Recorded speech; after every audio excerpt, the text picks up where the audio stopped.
This is Partners in Crime with Adam Croft and... Not the other one. Hello and welcome to episode 169 of Partners in Crime. Barely got 10 words in before mucking it up. Graham Bartlett there, chuckling in the background, my co-host again for this week. 1 week into being a published author, Graham. Yeah, I'm absolutely exhausted. I bet I you didn't are. realise. I don't know what it's like for you proper authors, but for us debuts, it's good. It's a good exhausted though. Proper authors, he says, sitting proudly in the hardback chart. Yeah, okay, yeah. Yes. Right, well, we nearly didn't have this episode because of some technical difficulties. It does mean we're probably not going to have arsenic and old lace for our patrons as well, but there we are. We're lucky we got an episode in at all, considering that, and my impending holiday, which I'm very much looking forward to. But do you know what? I'm going to go on to a couple of news stories straight away because, and this one, I mean, Graham, brace yourself for the drama here. Okay. This news headline I saw this week. The headline reads, Rutland crime writer Adam Croft completes a murder mystery escape room in Oakham. I mean, that's right up there, isn't it? That is, I'm very impressed. Very impressed. I think you mentioned it last week, didn't you? Yeah, and you were going to do this. Tell us about it. What did you do it in the time, or did you have to get the fire brigade to release you after a certain period? Well, I will let you know later. There were no calls to Trumpton, you'll be pleased to know. But yes, it's they had invited a photographer from the local newspaper down there and wanted a few words and bits and bobs, which is all very nice. Showed us around, and I can't say too much about it, obviously, because people pay to go in this thing, but essentially you turn up to what's been done out as a flat, complete with entry door and what have you, and you're going to somebody's birthday party, except no one else is there, and the person whose birthday it is has been murdered. And you have to use the clues there to discover who's been killed and why and all sorts. You've got 70 minutes in which to do it. You first walk in, again, try not to give too much away, but you kind of go into kind of the entryway bit and you've got to open the door to get into the flat itself. We spent quite a lot of time fumbling about in the dark just trying to get into the main flat. So that was, at that point we thought, okay, we're not going to do very well at this, but once we got in, we actually did quite well, and we got out in, I think it was 61 minutes, 62 minutes. Oh, impressive. So with 8 minutes to spare, which was good. I can't not bad for my myself first escape room. I can't imagine me doing particularly that theme, because I'd probably professionally disgrace myself, and I might get into the flat, but I'd never find out who the killer was. I need a whole team and a computer system and a lot of luck and a stupid killer to do that. Well, you have to get out of work mode, and into your kind of your clues and wordplay and things like that, and remembering what's been seen before and where you've seen it and how things link together. So that was all very good. But well headline of the year, that one, I think, in the newspaper.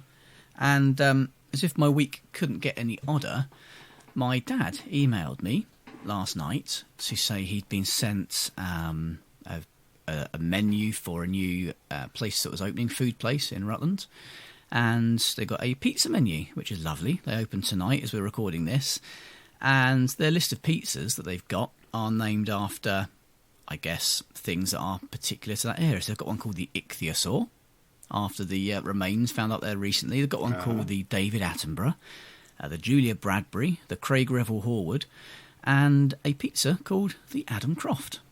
Wow, you see? So you are a proper author. You really are a proper finally made it. I've got a pizza named after me. That is, do you know what? Up there with an Oscar or something like that. I think a pizza named after me. Absolutely. It's better than that. Yeah. Headline in the Rutland and Stamford Mercury and a pizza, all in 1 week. Yeah, can I have a double Adam Croft in 20 minutes, please? I tell you what, chorizo, salami and Parma ham. Love it. That's the one I would have chosen as well. I mean, the first I heard of it was the day before they opened, and my dad saying, "Have you seen this?" I said, "Nope."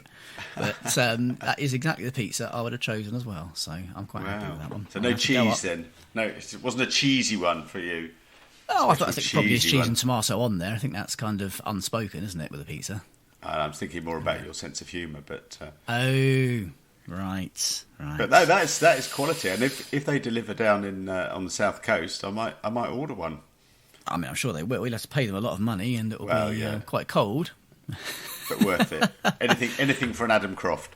Well, the problem is, if I go in there now, I can't order a pizza with my name on it, can I? That's going to look ridiculous. So I'm going to have to eat one that I don't like. Not enjoy it, just so that I don't like a weirdo ordering a pizza with my name on it. That's true. But while we're talking about local news, I saw in the news, Brighton and Hove News, apparently some bloke called Graham Bartlett had a book out last week. Did he? Yeah, Peter James has described it as masterly, so he clearly hasn't read it.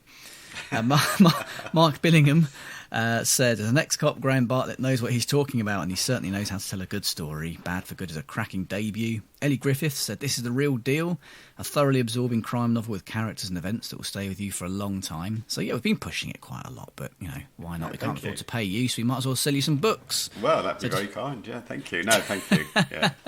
Do you go out and grab Graham's book, Bad for Good? I'll tell you how to get some money off of that as well in a moment. But while we're talking about funny things in local papers, at the bottom of that article, Graham, I noticed they've shown a shot from a shop window or what looks like an event, because there's lots of great hardbacks of your books there showing on the shelf, and just behind I can see a man, looks like perhaps a retired detective, in shorts and boating shoes, drinking a glass of red wine. And I'd love to say that was my first glass of red wine of the evening, but it clearly wasn't. It's sometimes you get photos that just remind you that you haven't been to the gym for a long time. that's one of those photos. It is the angle. Must be the angle. And the thing was that the journalist, he showed me the photo and said, "Is that all right to go up?" And because that wasn't my first glass of wine, and there were subsequent ones between that and the conversation, I stupidly said yes, so I've got no one to blame but myself for that. It does look brilliant. We might have to push it out on social media, I think. If you do want to get hold of Bad for Good, Graham's book, then as a listener to Partners in Crime, you are entitled to a huge 90% off of your first ebook purchase from our sponsors, Kobo. Use the promo code CRIME22 at the checkout. And if you've used that, then you can follow the link in the show notes and you can get 40% off of eligible titles using the promo code PARTNERS22. And you can use that over and over again to get nearly half price off of your reading. Also, you might be a Partners in Crime patron. If you're not, you jolly well should be, because patrons get early access to every episode of Partners in Crime. They get to watch it in full HD video. They get access to Arsenic and Old Lace, our bonus episode each week. They get shout out on the show in the week they join. They get a free book every month as well. More on that in a moment. If you want to be a Partners in Crime patron, then head to patreon.com/Partners in Crime podcast or follow the link in the show notes. Now, for existing patrons and anybody who signs up after hearing this, you'll be able to get access to it straight away. Your free book of the month from Kobo, which is Valley of Lies by Michael Campling. It's a book from the Devonshire Mysteries. They can all be read as standalones. This is book 2, but you'll be happy to know that book 1 is available free for everyone. So this is book 2, but you can get books 1 and 2 effectively for free using your free book of the month from Kobo. I hope that makes some sense. Book 1, free for everybody. Book 2, free just for you. I'll give you the blurb. An evening in the pub shouldn't end like this, but a murder has been committed, and for Dan, the crime is too close for comfort. The wrong man stands accused, but Dan won't stand by while a friend is blamed. He's determined to solve the mystery, even if it means putting his own safety on the line. The real murderer must not go unpunished. Justice must be done. But first, Dan will have to untangle a web of deceit before it's too late. Join amateur sleuth. I'm doing well today. Dan Corrigan as he tackles his greatest challenge to date. But make sure you have your wits about you, because in this rural valley, the river runs deep, but the lies run deeper still. That's usually $3.99 on ebook, but yours for free if you're a patron. And if you're still listening, the discount code is in your dashboard now. So, Graham, you've had a busy week. Has it mainly been launch stuff? Yeah. An event on Monday at local Waterstones where I didn't drink lots of red wine. Was it white wine? It was beer afterwards, but that was great. Waterstones in Brighton have this thing called Brighton Crime Wave, and they have two established kind of sort of brand authors and a debut turn up. So I was the debut of that one, and the idea is that you get the pull of the brand authors having to sit and listen to the debut for half an hour before they get to see the main. You know, the warm up act really. So I did it with Mark Billingham and Tim Weaver, and I know Mark. I've worked with him so far. I've never met Tim before, and he's a really really nice bloke. And it was so interesting listening to them talking about their writing process, their insecurities, every book I start, I think this is rubbish. I'm going to get found out, and because I'm going through that myself at the moment, it was quite reassuring. And then I went to the Daggers on Thursday night. Yeah, Thursday night. Days have merged into one. Thursday night in London as a a spectator, not as a. I was in the audience. I wasn't up for anything, of course, but that was a lovely event. Seeing a lot of really really good authors getting properly acknowledged for their work. Speaking of which, shout out and commiserations to Adrian Hobart, occasional host on Partners in Crime and director at Hobeck Books. I think they had a New Blood nominee, didn't they? Shortlisted Mark Whiteman.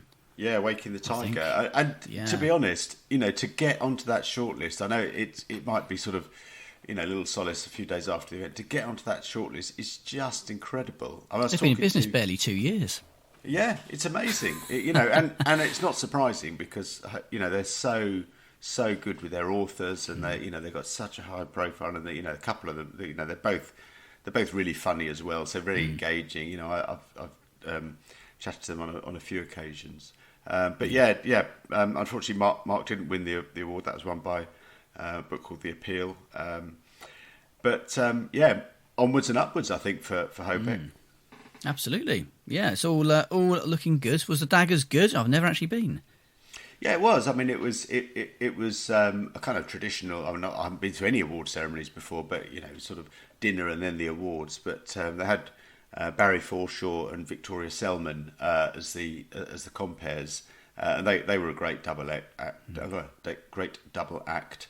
And then Ellie Griffiths gave the keynote speech, and she was fabulous too. But no, very very slick. Some wonderful authors, wonderful books got their justice. The Gold Dagger, which was the big one, was Sunset Swing by Ray Celestin.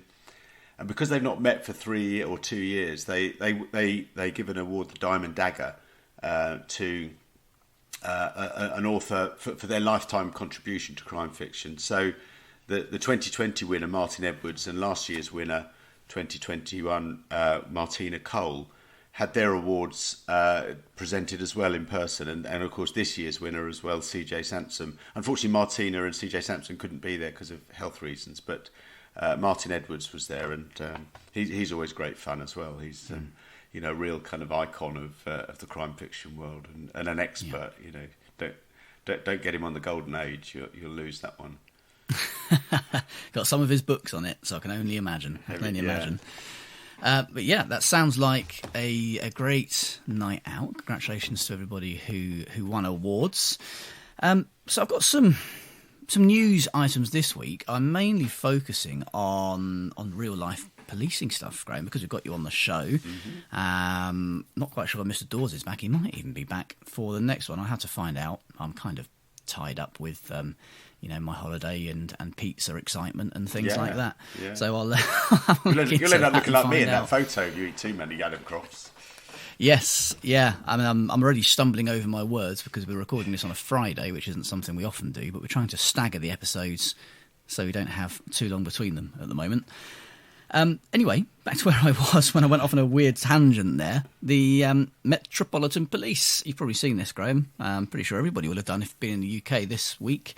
They've been placed into an advanced stage of monitoring in what the Home Secretary has described as special measures. The force has recently been hit by a series of scandals, including the murder of Sarah Everard, the strip search of Charles Q, and officers being caught exchanging offensive messages, say the BBC. And in February, Dame Cressida Dick quit as the Commissioner of the Met. The Her Majesty's Inspectorate of Constabulary and Fire and Rescue Services said in a statement, "We can confirm we are now monitoring the Metropolitan Police Service through our Engage process, which provides additional scrutiny and support to help it make improvements." The Engage level of monitoring is used by HMIC FRS, which is very easily rolling off the tongue. That's, yes, when a force is not succeeding in managing, mitigating or eradicating a cause of concern. It means the UK's largest police force will be required to report to inspectors more regularly, inspectors being people who inspect the police and not actual police inspectors, I believe, and could be asked to meet specific crime-fighting targets. The Met could also receive support from the College of Policing, the National Police Chiefs Council, or other external organisations. I mean, to an outsider, Graham, this seems like pretty serious stuff. Is it? And how have we got here? It is serious stuff. You know, as you say, the Metropolitan Police are the biggest police force, the highest profile police force in the country. They have an international brand. Scotland Yard and the Met and always kind of held up as being the paragon of policing. And I'm going to preface this by saying that I haven't worked in the Metropolitan Police. I'm not a Metropolitan Police officer, so I've no first-hand experience of the issues that are being looked at. But it's an unusual step for HMIC FRS. It only used to be HMIC when I was in the police, so the FRS, I have to remember to put that in the end. But I think with everything that's gone on, it was almost inevitable that sometime we read about that the mayor has some very, very strong views about what the new commissioner's values will be and how they will enact those on the force. And it's right that those concerns are dealt with, but we have to remember that the Metropolitan Police is a huge organisation. I think that there's about 30,000 police officers plus police staff, and policing 9 million people across one of the densest populated capitals in the world. So change isn't going to come easy, And if there is some negative cultures, which I think we can say that there are, from what we've heard, then anyone that comes in expecting that to change overnight is going to be disappointed. But I think some steps like this will help in driving that change forward. But it's the cliche about turning the oil tanker and how you change a huge organisation's culture, particularly when that organisation's core business is basically imposing its will on the public, as policing is. Policing is about imposing will on certain members of the public. So it's a huge task for the Metropolitan Police, for HMIC FRS, for the College of Policing, and of course for the new commissioner.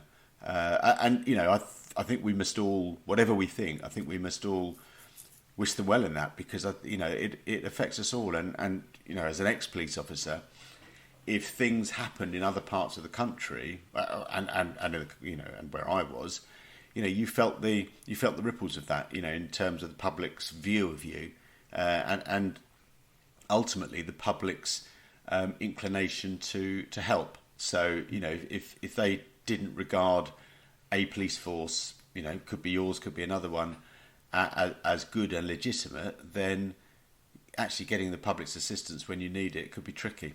So I hope and I wish and I'm confident that eventually this will change. But as I say, I think this step was inevitable.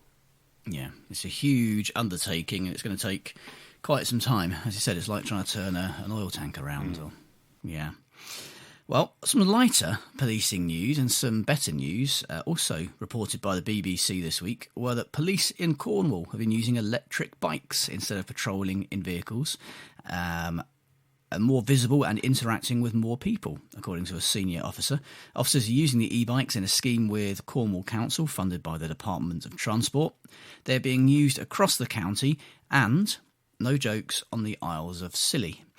As well as helping police get closer to communities, Devon and Cornwall Police said the bikes were helping the force cut its carbon emissions. Electric bikes for police. Graham. Is this going to help? I mean, you're used to the panda cars, I guess.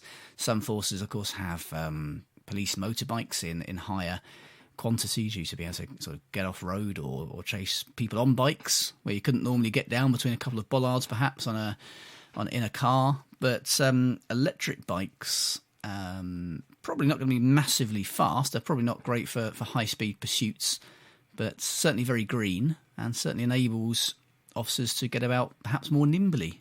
No, absolutely, and this is just the modern iteration of how community officers and rural officers used to get around when I joined the police. So I joined in the early 80s, and all of the neighbourhood officers. I policed a town called Bognor Regis, and all of the neighbourhood officers used to go out on bikes, and they used to. One of the standing wind-ups was that before you were allowed out on a bike, the sergeant would subject you to a cycling proficiency test in the backyard of the police station, which is completely unnecessary. It was just to make people. So they put cones out, and you'd have to weave around the cones, do an emergency stop, hand signals, etc.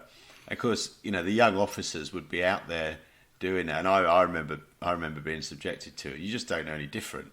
And what you don't see is all of your mates standing behind the window, just killing themselves laughing that they caught another one. But yeah, bikes were quite common. Excellent. Well, now if they're still doing that, there will have to be a round on the cycling proficiency on how to plug them in. Oh yeah. Well, I bet now health and safety. I bet they do have to have a cycling proficiency and a 3-week residential course and protective gear and all of that. Yeah. Well, how long till they start getting stolen? That's the only question I have. It'll be interesting to see. That would cost donuts if you had your bike stolen, I think. Yes. Yeah. Some cake would be brought in, I think, wouldn't it? But indeed. You often see, or not often see, sometimes see the odd story every now and again about a police car being nicked or during a chase or something. But I'm pretty sure with bikes that's going to become a lot easier. But yeah, there we go. So Cornwall and Devon, they're going to start spreading it out further, apparently, as well. Devon and Cornwall could be pretty hilly, pretty rural as well. So maybe that's why they've gone electric. Give you a little bit of a power boost. Yeah, very green, very good. And hopefully, I mean, people often talk about getting more police out on the streets and out on the beat. And, you can understand why that's not the case, because perhaps the money has to be put where it's required. Do you think? I mean, how kind of old school are you on this? Do you think that police out on the street as visible presence is a deterrent, or does your experience show it doesn't actually make all that much difference? I'm interested to know I don't think it makes a huge amount of difference in terms of preventing crime and detecting crime. Having officers, patrolling. But I do think it's a huge reassurance for people. People feel safer if they see an officer, and particularly if it's an officer they know. And you don't get to know an officer if they're driving past in a car, but you do if they're pumping their tyres up by the side of the road, or trying to padlock their bike. Public engagement and relationships. Then and it is back in my day, when you had these neighbourhood officers. If I, as a non-neighbourhood officer, if I went into I policed Molscoombe Estate, which is one of the sort of big council estates in Brighton, you'd be told, we hate you lot, but we like Mac, PC Mac, because he's the neighbourhood officer, and he's the one that, what they didn't know was that PC Mac was the one that told us who was up to everything, who was up to what, all the mischief, so we would just go in and clear it up. So that, that familiarity with uniform officers, I think, is important. I think the stats show. Well, you never really know what you're preventing just by being there. You never know whether somebody's not going to burgle that house because you've ridden or walked past. But I think the stats in terms of actually what they find, what they stumble across, it's not hugely efficient for that. But I think it's got benefits elsewhere. Yeah, they probably stumble across as much incidental crime as the rest of us would. Yeah. Being a person walking around. In fact, probably less, because if you can see it's a police officer, you're less likely to do it. Whereas, I hope so. Yeah. Although we do like the stupid ones who do allow us to catch them, because we do. Yes. We need a bit of a head start.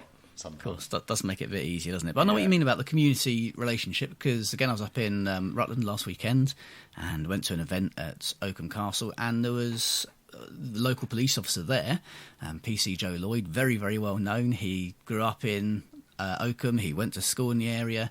Everybody knows him. He's kind of a local celebrity, to be honest. I'm surprised he hasn't got a pizza named after him, if I'm honest. Yeah, he's not that high profile. Is he? He's not that good. He's getting there. Next time. Maybe when they start doing donuts, they'll name after him. Yeah. Or maybe they couldn't resist making it an all pork pizza. Just throw in some, derogatory police jokes there. See what you did there. I'm sure he'll let me off. But yeah, everybody's talking to him up there. I walked over and said hello to him straight away, and we've spoken many times, and everybody knows him by first name. They just know him as Joe, even though he's there in his full regalia. And that community engagement is priceless, really. Isn't it? It is absolutely, and and it is people like Joe that really do kind of hold that public opinion of policing. It's and they're so unsung, and I used to. I got a bit antsy towards the end of my service, but I used to really fight to retain my neighbourhood officers and my neighbourhood police community support officers, because they're the ones that the public. They used to tell me at public meetings. I used to know if one of my PCSOs had gone off sick for a long time or gone on an extended period of leave, because the public would tell me, and they'd say, where's our PCSO? The impact was immediate if they weren't around. Yeah. Yeah, it's and with issues like with the Met that we saw earlier, I think that kind of thing where trust in the police and engagement with the police is so vital. Things like having a known local officer and having that trust built up through that presence is probably going to become perhaps an even more valuable thing. I think we've probably got just enough time to squeeze in the recommendation, actually 2 recommendations from Kobo. I've recommended books that you might want to read this week or use your discount codes on. They've got one old one and one newer one. So the first one is Michael Connelly's The Poet. The apparent suicide of his policeman brother sets Denver crime reporter Jack McAvoy on edge. Surprised at the circumstances of his brother's death prompts Jack to look into a whole series of police suicides and puts him on the trail of a cop killer whose victims are selected all too carefully. And their second recommendation is The Border by Don Winslow. Actually, that's a few years old now. The war has come home. For over 40 years, Art Keller has been on the front lines of America's longest conflict, the war on drugs. Now elevated to the highest ranks of the DEA, Keller finds himself surrounded by an incoming administration that's in bed with the very drug traffickers that Keller is trying to bring down. So there we go, 2 stateside books from some pretty heavy-hitting authors that you might want to go and pick up on Kobo this week. The discount codes will be in the show notes. Graham, what will you be doing while I'm off sunning myself in the Canaries? That is a geographic area. That's not what I'll be sunning specifically. Not what you're sunning. Sorry, I've just got to recover from that. What am I doing? I've got a lot of catching up to do for the last couple of weeks. I haven't. I hope my agent and my publishers aren't listening to this, but I haven't. Well, I hope they are, but I haven't written very much for the last couple of weeks. So I've got some of that to do. I've got one of my crime writing one-day workshops next Saturday on the 9th, which is on custody and interviewing. Always a very popular one because we have Nadine Matheson on that one, who's a very a very popular and talented crime writer and also a solicitor, and we have Dr. Andy Griffiths, who's an international expert on investigative interviewing. So we have those. People can see that on my website. They want to book that. So I need to prepare for that, and I've got loads of reading to do, loads of catching up to do on manuscript reviews for people and things like that. So yeah, no rest for the wicked. Well, good luck with it, and I want you to think about all that when you're sunning your canary, yourself in the Canaries. I've got no idea whether you'll be back on the next show or not. I'll have to speak to Mr. Daws and find out what's going on with him. If I can find the time in between ice cold beers and doing very little else, I'll see if I can fire him a little message. I'm at your beck and call. Lovely. And thank you. If I'm That's what I'd if like I'm to not, hear. thank you very much for the opportunity to do this. It's been great fun. Thank you. And I'm sure we'll see you back here again soon either way. You know where I am. Ta-ta.